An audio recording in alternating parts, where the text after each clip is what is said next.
নমস্কার বন্ধুরা, ঘরোয়া রান্না বই চৈতালিতে সবাইকে স্বাগত জানাই। সবাই কেমন আছেন? আশা করছি ভালো আছেন। আমিও ভালো আছি। আজকে আমি আপনাদের সাথে আরেকটি সামুদ্রিক মাছ আর মাছের দুর্দান্ত একটি রেসিপি শেয়ার করব। তার জন্য আমি এখানে 5 পিস আর মাছ নিয়েছি। নুন, হলুদ আর একটু আটা দিয়ে ভালো মতো এটা মাখিয়ে নেব, যেহেতু কাশ নেই, তেলে দিলে একটু ফাটতে পারে তার জন্য। আর অন্যদিকে আমি একটা মশলা তৈরি করে নেবো আর মাছের জন্য। আর মাছটা কিন্তু খুব ভালো মতো মাখিয়ে নিতে হবে এই নুন, হলুদ, আটা দিয়ে প্রত্যেকটা মাছ ভালো মতো কোট করে নিতে হবে। আর যে মশলাটা বললাম তৈরি করব, তার জন্য 1/2 ইঞ্চি আদা স্লাইস করে কেটে দিয়ে দিচ্ছি। একটা টমেটো বীজ ছাড়িয়ে সেটাকেও এরকম লম্বা লম্বা করে স্লাইস করে মিক্সিতে দিয়ে দেবো। আর দেবো 2টো লঙ্কা। আপনারা ঝালটা আপনাদের প্রয়োজন অনুযায়ী বাড়িয়ে বা কমিয়ে নিতে পারেন। দিয়ে এইদিকে একটা ভালো পেস্ট তৈরি করে নেবো এটা। আর আলুটাও আমি একটা মতো আলু লম্বা লম্বা করে খুব ভালো মতো কেটে ধুয়ে নিয়েছিলাম। তারপর কড়াইতে একটু তেল দিয়ে আমি প্রথমে অল্প তেল দিয়ে বড়িগুলো দিলাম। বড়িগুলো তো নুন দিয়ে ভাজতে হবে, কিন্তু দেখলাম না বড়ি দেওয়ার সাথে সাথে তেলটা না টেনে নিল বড়ি। তার জন্য আর একটু তেল দিতে হলো, কারণ বড়িটা তো আমাকে ভালো মতো ভাজতে হবে। বড়িগুলো খুব ভালো মতো ভাজা ভাজা করে নেওয়ার পর বড়িগুলো আমি একটা পাত্রে তুলে নিয়ে আমি আলুগুলোও না ভালো মতো ভাজা ভাজা করে নেবো নুন হলুদ দিয়ে। এই আর মাছের যেহেতু সামুদ্রিক মাছ, অনেকেই না রসুন পেঁয়াজ দিয়ে খেতে পছন্দ করেন, কিন্তু এই প্রচণ্ড গরমে এত রসুন পেঁয়াজের খাওয়া সবসময় ভালো হয় না। আর একটু মাঝে মধ্যে ইচ্ছাই করে একটু পাতলাভাবে ঝোল করে খাই। তো আর মাছের রেসিপিটা স্পেশালি আমার মা জেঠিমা এনারাই করেন, আমি এনাদের থেকে শিখেছি। খেতে কিন্তু অপূর্ব হয়, গ্যারেন্টি দিচ্ছি।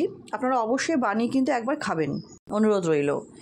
আলুটা ভেজে নেওয়ার পর আমি আর মাছগুলো একে একে দিয়ে খুব ভালো মতো ভেজে নিলাম। আটা দেওয়ার ফলে আর মাছটা না ফাটেনি।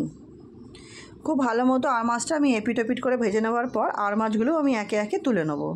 তুলে নেওয়ার পর কড়াইতে আমার দেখলাম তেলটা খুবই কমে গেছে বলে সামান্য 1 চামচ মতো তেল দিয়ে আমি সাদা জিরে ফোড়ন দিয়ে ওই আদা, লঙ্কা আর টমেটোর পেস্টটা দিয়ে দিলাম। দিয়ে হালকা একটু নাড়িয়ে নিয়ে এর মধ্যে কিছু গুঁড়ো মশলা দেবো। প্রথমে দিলাম স্বাদ অনুযায়ী নুন, 1/2 চামচ হলুদ, 1/2 চামচ জিরে গুঁড়ো। দিয়ে হালকা একটু নাড়িয়ে নেওয়ার পর আমি আরও কিছু গুঁড়ো মশলা দেবো।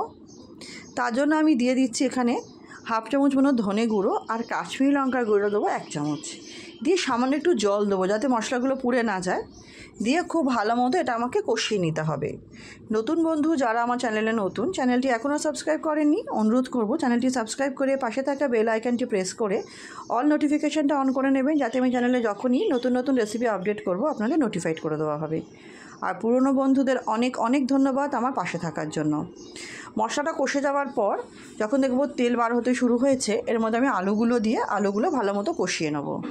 আলু কষে গেলে আমি আমার প্রয়োজন মতো জল দিলাম, যেমন এই বাটি 2 বাটি জল দিয়েছি। আপনারা চাইলে ঝোলটা আরও পাতলা খেলে আরেকটু জল দেবেন, আর যদি মনে করেন যে একটু গামাখা করবেন তাহলে জলটা একটু কম দেবেন। দিয়ে মাছগুলো দিয়ে এটা যাতে আমি খুব ভালো মতো ফোটে, কারণ আলুও সেদ্ধ হতে হবে আর মাছের মধ্যেও তো ঝোলটা ঢুকতে হবে মশলাটা। আমি এটা মিনিট 3 মতো ঢেকে রেখেছিলাম। 3 মিনিট পর যখন দেখবো ঝোলটা খুব ভালো মতো ফুটে গেছে, বড়িগুলো দিয়ে দেবো। বড়িগুলো দিয়ে বেশিক্ষণ ফোটাবো না, বড়িগুলো দিয়ে হালকা একটু ফুটে গেলেই, অনেকটা ধনেপাতা দিলেই আমার আর মাছের ঝোলটা রেডি হয়ে যাবে। সার্ভ করব গরম গরম ভাতের সাথে। রেসিপিটা আশা করছি আপনাদের ভালো লাগবে। ভালো লাগলে অনুরোধ করব অবশ্যই ট্রাই করবেন। কেমন লাগলো কমেন্ট সেকশানে জানাতে কিন্তু ভুলবেন না। ভালো লাগলে লাইক করে দেবেন, ফ্রেন্ডস ফ্যামিলির সাথে শেয়ার করবেন। তাহলে চলুন আজকের মতো ভিডিওটা এখানেই শেষ করছি। নেক্সট দিন হাজির হব নতুন রেসিপির সাথে। সবাই খুব ভালো থাকবেন, সুস্থ থাকবেন, সাবধানে থাকবেন।